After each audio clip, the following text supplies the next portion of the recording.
Wanita ini bernama Swati, seorang wanita asal India. Swati sudah menikah dengan pria India bernama Sudhakar Reddy. Mereka sudah dikaruniai 2 orang anak. Pernikahan mereka sudah berjalan 7 tahun. Hanya saja Swati merasa jika selama pernikahannya ia tak bahagia. Sehari-harinya Swati bekerja pada rumah sakit di kota Nagarkuno, negara bagian Telangana. Suatu hari karena aktivitas pekerjaan Swati yang ahli fisioterapi, ia pun bertemu dengan pasiennya, seorang pria lajang. Pria itu bernama Rajesh yang bekerja sebagai operator bangunan. Tak butuh waktu lama bagi keduanya untuk bisa saling jatuh hati. Namun kisah kasih mereka pun harus dihalangi pernikahan Swati. Meskipun begitu, mereka tetap saja menjalin hubungan terlarang itu.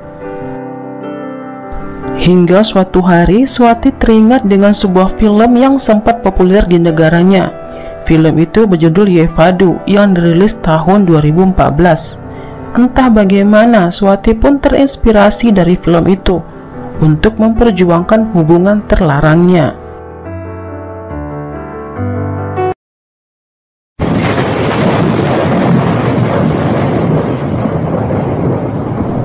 Di hari berikutnya, Swati berbincang serius dengan pacar gelapnya Rajesh. Swati mengatakan ingin hidup selamanya dengan Rajesh, dan untuk itu dia harus menyingkirkan suaminya Reddy. Karenanya Swati mengajak Rajesh bekerja sama membunuh Reddy. Sebenarnya apa alasannya sehingga Swati terpikir sejahat itu? Ternyata selain alasan cinta, sebenarnya Swati sudah melahirkan anak Rajesh. Reddy sang suami tak tahu jika anak keduanya itu bukanlah anak biologisnya. Alasan itulah mereka menyusun rencana yang nyaris hampir sama dengan alur film Yevado.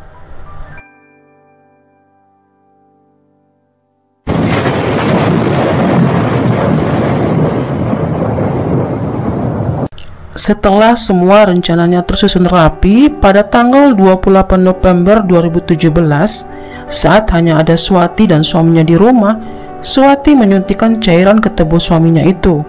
Setelahnya, Reddy pun pingsan. Swati pun bergegas memanggil Rajesh. Kemudian keduanya langsung mengeksekusi Reddy. Reddy dipukul dengan besi hingga dia tewas. Rencana mereka pun dilanjutkan. Kini mereka berdua membawa mayat Reddy ke hutan Nawapet. Di dalam hutan mereka membakar mayat Reddy dan membuang abunya di hutan itu. Kemudian setelah yakin menghapus semua bukti kekejian mereka, mereka pun pulang ke rumah masing-masing. 2 hari setelah kejadian, mereka kemudian merealisasikan rencana berikutnya.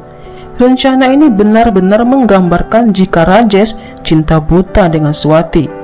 Ia rela mengorbankan apa saja agar bisa hidup dengan Swati yang istri orang itu. Rajesh mengikhlaskan wajahnya untuk disiram air keras hingga terbakar seperti yang ada di film Yevado. Setelahnya, rencana berikutnya pun dijalankan. Dengan menahan sakit, Swati membawa Rajesh ke rumah mertuanya.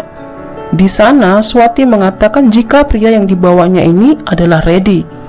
Reddy baru saja diserang orang yang tak dikenal. Melihat kondisi Reddy, keluarganya pun membawa Reddy ke rumah sakit untuk operasi plastik. Semua biaya ditanggung orang tua Reddy. Operasi pun selesai. Sampai di sini skenario mereka pun berhasil.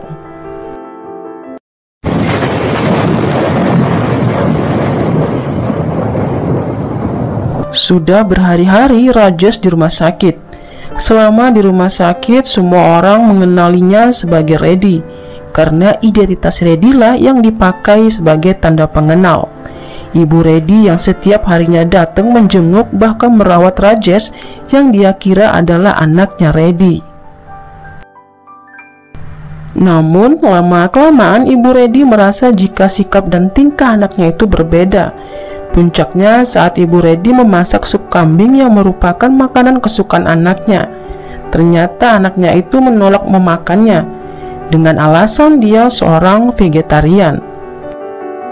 Ibu Reddy pun terkejut, sejak kapan anaknya menjadi seorang vegetarian. Ibu itu pun merasa jika pria yang dihadapannya itu bukanlah anak kandungnya. Tak habis akal, sang ibu pun meminta pria di hadapannya itu menyebutkan silsilah keluarga mereka. Tentu saja hal itu tak mampu dilakukan Rajesh. Sudah pastilah pria itu bukan Reddy sang anak, namun orang lain. Meskipun begitu, Swati masih saja mengelak. Untuk memastikannya, pihak keluarga Reddy pun menghubungi polisi. Polisi memulai mengidentifikasi Rajesh dengan mencocokkan sidik jari Reddy. Bak film-film India, berkat firasat Ibu Reddy, terbongkarlah semua sandiwara mereka. Menantu jahat dan selingkuhannya itu pun ditangkap. Swati pun mengakui jika ia adalah dalang dari kejahatan dan kekejian yang terjadi pada Reddy. Swati pun dimasukkan ke dalam penjara. Sementara itu Rajesh masih menunggu proses pemulihan. Nanti barulah dia pun juga diadilin. Sementara itu kasus pembunuhan yang terinspirasi dari film ini sempat menjadi headline berita di India.